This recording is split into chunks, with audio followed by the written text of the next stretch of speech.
Last, we are going to have the mayoral candidates here in the city of Ann Arbor. Taylor, who is the current mayor, going for re-election, and Jack Eaton, who is an Ann Arbor city council member. Chris and Jack.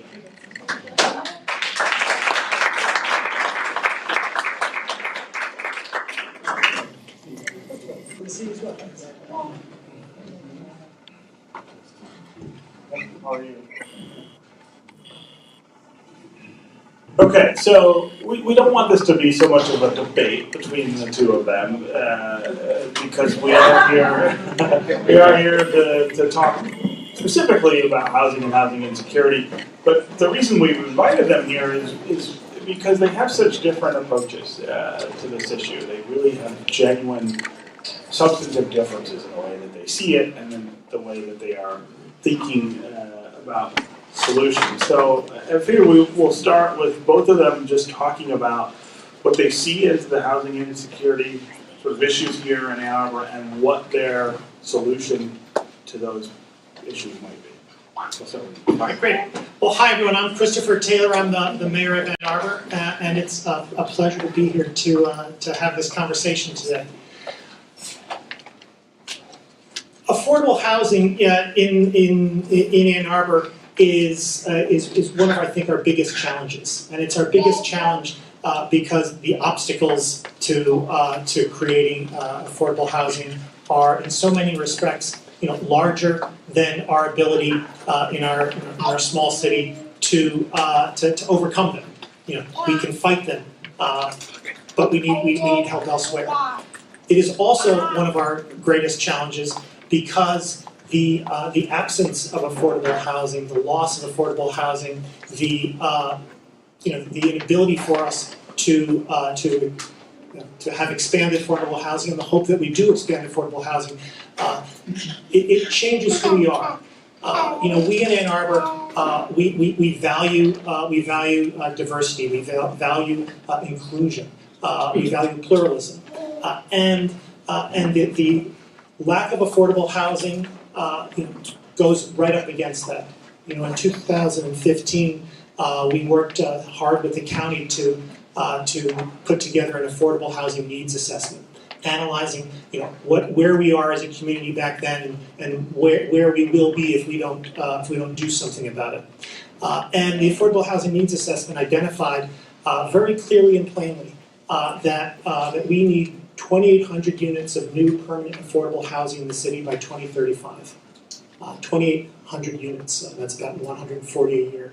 And if we don't achieve that goal, then we're already the eighth most segregated county, I believe, in the country, and that's going to get a lot worse. Our demographics in Ann Arbor are not going to be what we want them to be. We will have economic stratification, worse economic stratification. We will have worse, frankly, segregation. That's not what we want in our community. And we, as a municipal organization, have the ability to push on that by funding and building affordable housing, by working with the partners that Bonnie so ably identified. The Avalon Housing and so forth, by raising money to fund affordable housing, to build affordable housing, by using city resources, land, to provide for affordable housing. These are things that we are we have set policies in motion to get off the ground with them. We've spent the past couple of years focusing on making sure that our housing commission properties are excellent properties. We have for years not had enough money, certainly from the federal government, to make them, quality living spaces.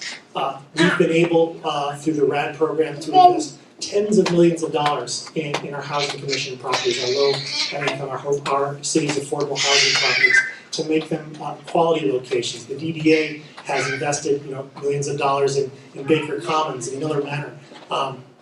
To make these places where that we're proud to say that we provide this housing for Ann Arbor's needy residents. This is something that we are committed to doing. I think the work that we've done on the housing commission properties over the past couple of years that we're proud to do, and I'm excited about what we can do going forward to build more housing in the community. Okay, Jack Eaton. Thank you. I'm Jack Eaton. I've served on Ann Arbor City Council since 2013, representing the 4th Ward. This year I'm running for mayor. We have considerable challenge ahead of us to address affordability across the full spectrum of housing prices. We've done a fairly good job in the past of addressing our housing needs for the most needy, those who qualify for Section 8 housing. But in the meantime, people who work in low-income occupations have struggled to keep up with our rents. I mean, when we heard the discussion about what rent is in this town, it's phenomenal. When I came here 33 years ago, I was working my way through an undergrad program, and I was able to afford rent on a part-time job. You can't afford an apartment on a full-time, low-wage job now. At the same time, we are placing incredible pressure on people who have lived in a home that they own for their entire career, and they're now on a fixed income, struggling to keep up with our taxes and our fees, and just the general cost of living in Ann Arbor. So across the board, affordability is a fundamental problem. In 2003, we bought the YMCA site with the intention of using it for affordable housing. We're 15 years down the road, and there is no affordable housing unit on that property. If you've driven through our town, you can see we're not very good at fixing our roads. We're equally talented at addressing our housing needs, and we really have to step up our game. We need to identify a regular, adequate source of funding and use that to pursue programs across the board. We need to use our zoning tools to ensure that these expensive projects that are built include some public benefit. We had a project down at on Broadway at Lowertown that had been zoned for a PUD. PUDs required inclusion of affordable housing. Something of that size would have included 96 units of affordable housing, about 2/3 of one of our annual goals for affordable housing units. But we permitted the developer to change the zoning on that property, and we extracted 15 units of affordable housing from that very expensive project only by giving them a brownfield tax credit. We're not using the tools that we have.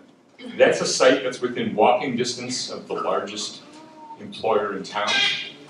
96 units of affordable housing for staff at the hospital. It's been welcome. So we've set this goal of 140 units of affordable housing each year for the next 20 years. We're 3 years into that, and we have, in the aggregate, over those 3 years, created 50 new units of housing. We're way behind. As we look ahead, we see that about 350 units of affordable housing are going to transfer from affordability to market rates. Because typically when you qualify a project for affordable units, it has a sunset of 20 years or so. And we're coming up on those sunsets. So we're not only not keeping up with our own goal, but we can foresee some major setbacks. We really need to earmark a goodly amount of money per year. For example, every year we receive $4 million from the DDA parking revenues. That's approximately what our staff says we need to keep up with our 140 units of affordable housing per year. It would mean that we'd have to exercise some budget discipline within the remainder of our budget, but I don't see that as a problem. Every household has to do that. So we have to use the tools we have to identify a regular source of funding, and we really have to buckle down and make some progress in the mission. It seems to me that the difference between the two of you really sort of boils down to, in some ways, where we do this issue, right? Do we focus on affordable housing everywhere in sort of every new development and lean on from the public to make sure that there's affordable housing in their developments, or do you try to sort of create affordable housing in other places? Is that a fair? I guess I'm gonna push on that a little bit. A couple of things I think are bear correction. First, planned unit developments. There is no affordable housing obligation for planned unit developments. They need to have some kind of public benefit of which an affordable housing is one. The Lower Town site was a planned unit development designed back in 2006. It was impractical and never going to be built back then. It was simply, it's units on paper. It has nothing to do with the reality of the marketplace in 2018. Further, I'd say that, it's crucial that, reference to the $4 million that we get from the DDA with respect to parking. That goes straight into, part of it goes into our roads, part of it, the main part of it goes into our general fund, the fund from which also parks, police, fire, all manner of things is paid for. We have a general fund which has, taking outside the past dues, about $82 million. To cut out $3 million of that is an incredibly large and painful hit. I think it's true that we do need to actually fund and actually build affordable housing. We don't have the ability to tell developers who own their parcels, how to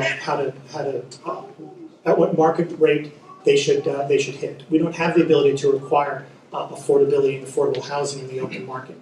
The state prohibits us from doing that. That's called inclusionary zoning. And I will tell you that if the state changed that rule, if the state allowed us to require developers in the open market to allowed us to require developers in the open market to build affordable housing, we would do it. It would be the fastest thing you'd ever see. We just don't have that ability. We can provide, throughout the general market, incentivize people to do it through the creation of incentives to build residential housing, say on transit corridors. If that's something we don't have people living on Eisenhower, living on Ellsworth. We want people to be able to live near where they work, to get into town without using cars, to live near employment centers. This is something that we truly want to do, and I think we can do it. Further, with respect to actually having funding, right across the way, there's the library lot parcel. I supported the sale of the library lot parcel, $5 million of which, the sale of the air rights, $5 million of which is designated to go to affordable housing, to build affordable housing throughout the community, owned by nonprofits, owned by people who are never going to turn that over to market rate. Our housing commission director indicated that that amount of money is sufficient to gap fill, sufficient to support the building of 200 to 500 units of new permanent affordable housing throughout the city. That's something that's incredibly important, and that's something that was a sale about which we differed. The community county mental health public safety rebate millage, which sends back money to cities that already have police departments. Every dollar is going to go from community mental health is going to go to community mental health. Every dollar that goes to the sheriff is going to go to the sheriff. But because we have police departments, are going to get a rebate. And we at City Council, and this is another point at which we diverge, we at City Council committed to use 40% of that rebate for the next 8 years, between $900 and $1 million every year, to put that towards affordable housing. That is a regular source of revenue to spend on affordable housing, to which I'm committed, and that's a point of deviation from us. That was something that we promised the voters before the vote on the millage, and it's something that I think is a commitment that the council has made, a commitment that the voters relied upon, and it's something that we shouldn't walk away from. So I'm also going to disagree with you. I don't think it's a need. They both disagree with me. That's right. We've already determined this is not going to be a debate, so we're going to disagree with the moderator. It's not an either or, but rather it's, you have to use every tool that's available.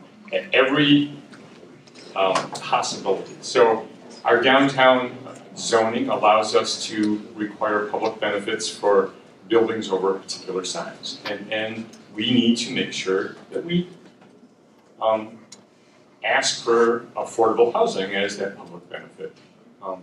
When we have a piece of property that's zoned as a PUD, if the particular project doesn't suit that property anymore, you can still ask that developer to come forward with a different PUD project that has to also include the public benefits that are included in that zoning designation. So you need to use those tools to leverage those things. When I talk about a revenue source, I don't mean just for the next 8 years, like the use of the mental health and public safety millage would provide. And I certainly mean more than just $860,000 a year, which falls very much short of the $4 million that our staff tells us we need. I think that we really have to identify an ongoing source that doesn't end 8 years from now, but will actually last through our 20-year commitment. I think it has to be well in excess of the little bit that we're going to use from that millage. And personally, I believe that we should use a public safety and mental health millage for those purposes. Because certainly, mental health is a crisis in this town, just like it is everywhere. And it contributes to all of the problems that lead to housing challenges. And so, if we're not addressing, we have many, many nonprofit partners in this town that get funding from us, who can tell you, if we give them $10,000 or $100,000 more in a year, they can tell you exactly what more they could do for our community. And so I think that we should be letting them do those additional things and find a different source of funding for that. So it's not that it's an either or, but I think it's we're in such desperate need of affordable housing, not just subsidized housing, but housing that a working person can afford, that we have to look at everything. Now, I brought forward amendments to a resolution that we passed about the intended use of the Y lot, which we once again own. And I've tried to set out some minimum number of affordable units, rather than just broadly saying we intend to create affordable housing. But a minimum number of affordable units that were affordable to people making particular amounts of money. So it's not just subsidized housing, but it's workforce housing. I also offered an amendment setting a minimum number of single room occupancy dwellings, which the Y used to provide, which HUD doesn't, HUD doesn't fund anymore, because that really is transition housing. When you are homeless and making the transition from the services that we provide towards full independence, that's one of those links along that trail of recovering your economic stability. Council didn't pass my amendments, but I believe that our housing staff will be working in those directions to set some hard numbers and some minimums and some goals that we can try to attain. So it's not either or, it's everything. Okay, let's get to some questions. We only have about 10 minutes left. Hi. Thank you for covering a lot of ground. There's been a lot of recent successes with the city of Ann Arbor towards affordable housing and recognizing the issues, so I appreciate that. But I'm wondering if the University of Michigan has been brought in on the conversation, or if there's a partnership there, because obviously they bring on a whole lot of students and a lot of faculty, a lot of employees that work across a lot of different level of positions, and some of them can afford to live here, some of them can't, but if admissions go up, that doesn't mean they're going to all of a sudden build enough dorms and faculty housing to house all of those people. So I'm just curious if they've been brought into any of the conversations. It's always something that we talk with folks at the university all the time. The staff together works on a wide variety of projects, and folks at the board level and the executive level talk fairly frequently as well. And it's absolutely something that I always raise whenever I talk to President Schlissel, whenever I talk with a variety of regents.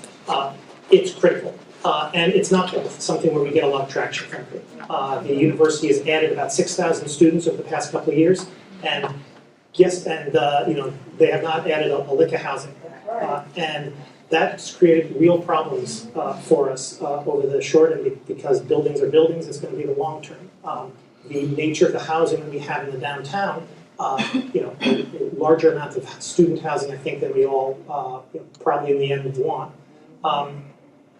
That's the result of the university extending enrollment and not providing housing. The market then fills that gap.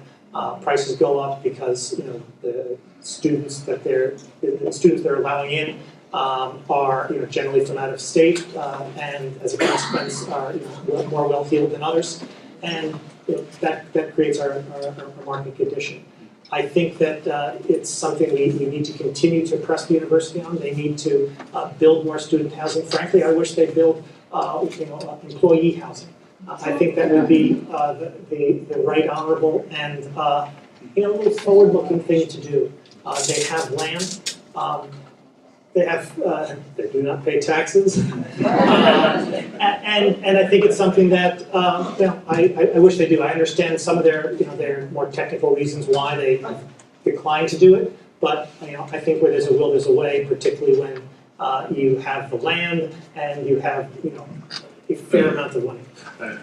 Jack, I want to make sure I get a chance for Jack to answer the same question. But we'll get to it. So I agree that the university has an outsized impact on our housing market.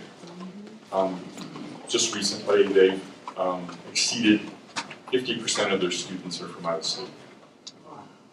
And when students come in from the coasts, whether it's San Francisco or New York, $1,400 a month is affordable rent.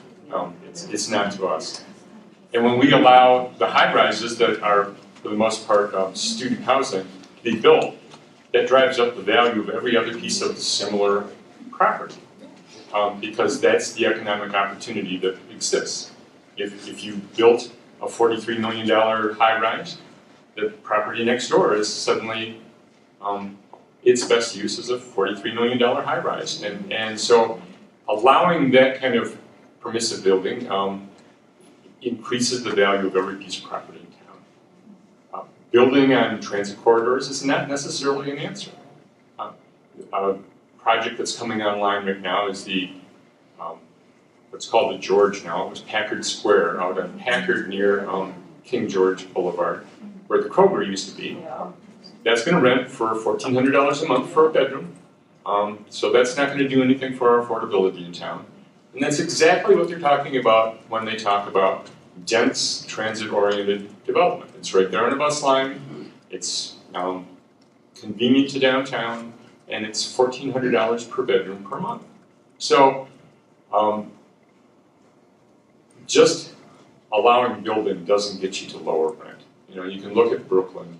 It's gentrified over recent years.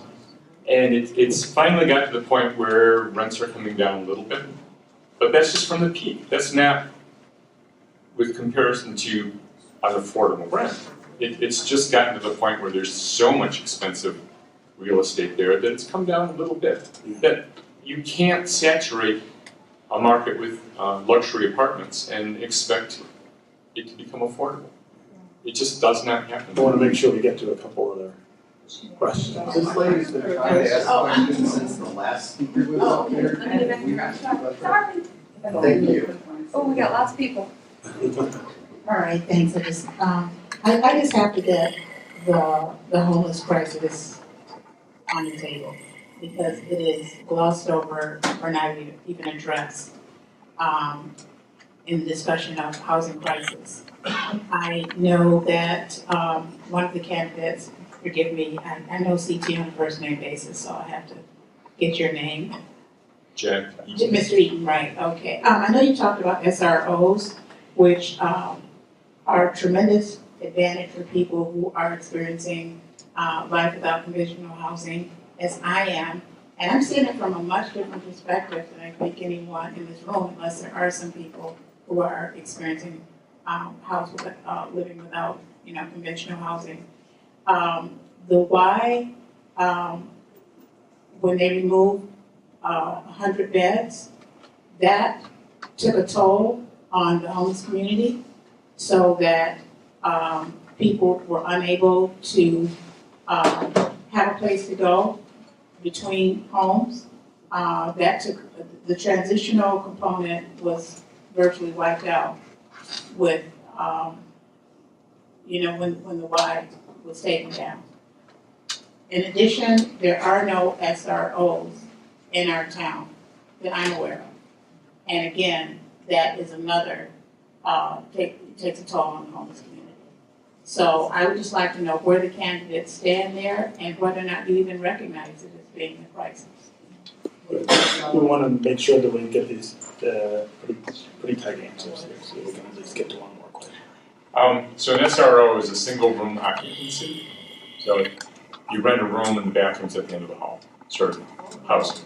That's what the Y used to provide. And as I said just a moment ago, I brought forward an amendment for one of our resolutions in regard to the use of the Y property, that we include at least 50 units of SRO housing.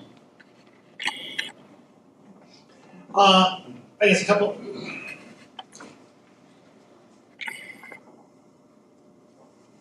It is vitally important that we provide a wide variety of forms of housing throughout the community.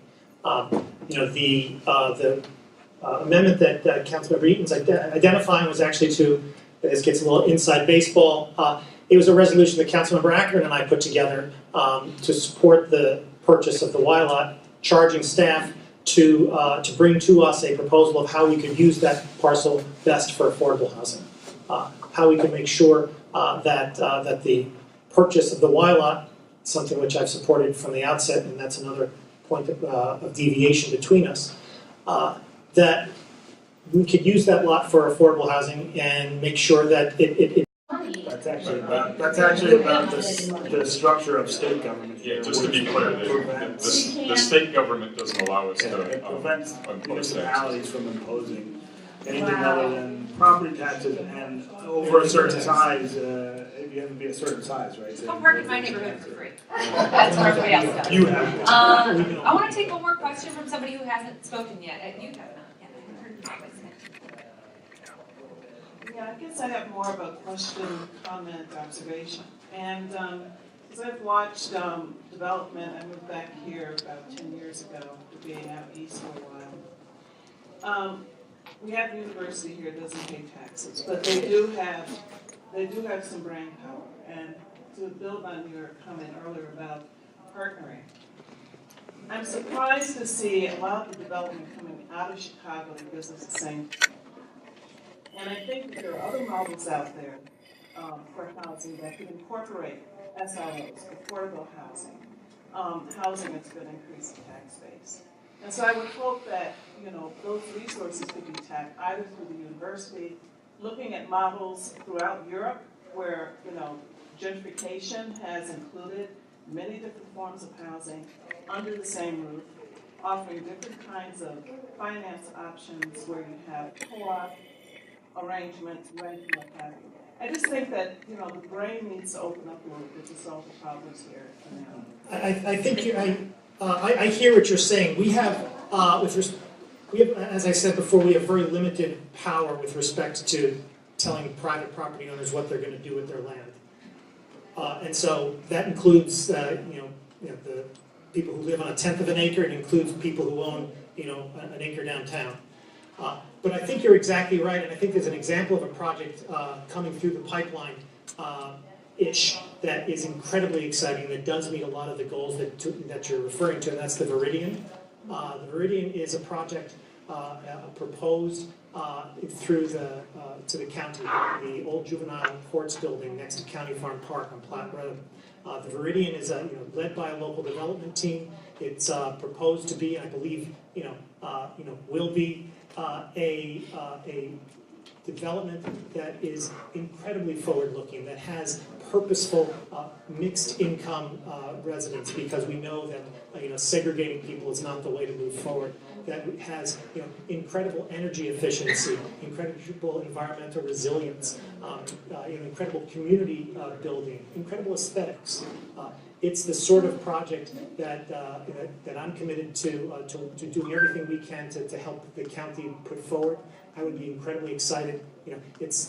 That is exactly the sort of project to which some of the $5 million from the sale of the library lot, or some of the $900,000 to $1 million from the fairness rebate. That's exactly the kind of project I would love to be able to help fund.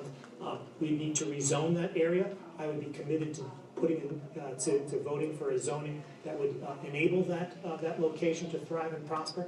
And I think people would come from all over the country and probably the world, because it is it's that exciting. Can you create zoning for mixed use? Not for mixed income. You can't. We do have the ability to require property owners to build affordable housing units. We could, in some locations, we can control, by way of example, lot size. And that's something that I would be very interested in thinking through, how we could achieve that. If you had a parcel of 10 acres, well, maybe your lot sizes has to be some portion of them have to be a tenth of an acre, because you can build a structure on a tenth of an acre, but that's going to be a less expensive home than a structure on a third of an acre. So there are some points of entry that we have, but it's not good enough. We're running out of time, but I want to make sure Jack. So there are two things that we can do to leverage some of the things that you say.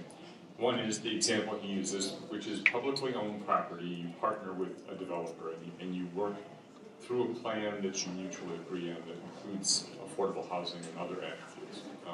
Another is to place really strict limits, say on building height in downtown Ann Arbor, and then leave open the opportunity for a developer to build taller than that if they include affordable housing. That's called a premium. That's not inclusive zoning, which is just absolutely not permitted. But if you build your zoning code so that it offers the premium of larger buildings for more amenities, you can actually leverage your zoning code to accomplish some of the things that you're pointing out. So there are ways to do this, but the main ones are with your zoning regulations, using PUDs and premiums, and through the use of your public lands.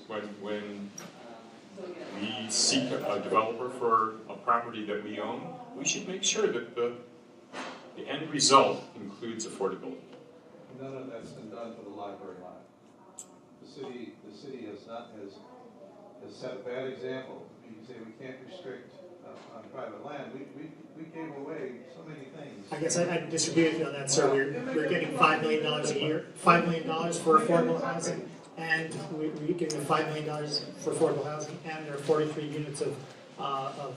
So I'm in favor of affordable housing, and I've been put in a position and being looked upon as against affordable housing because I want a community commons and not a 17-story, 360,000 square foot monstrosity full of luxury apartments and hotel rooms. Right. And I'm offended by that, Mayor. Okay. Well, I want to thank both of our candidates here for showing up for this, and of course, thank you to everyone.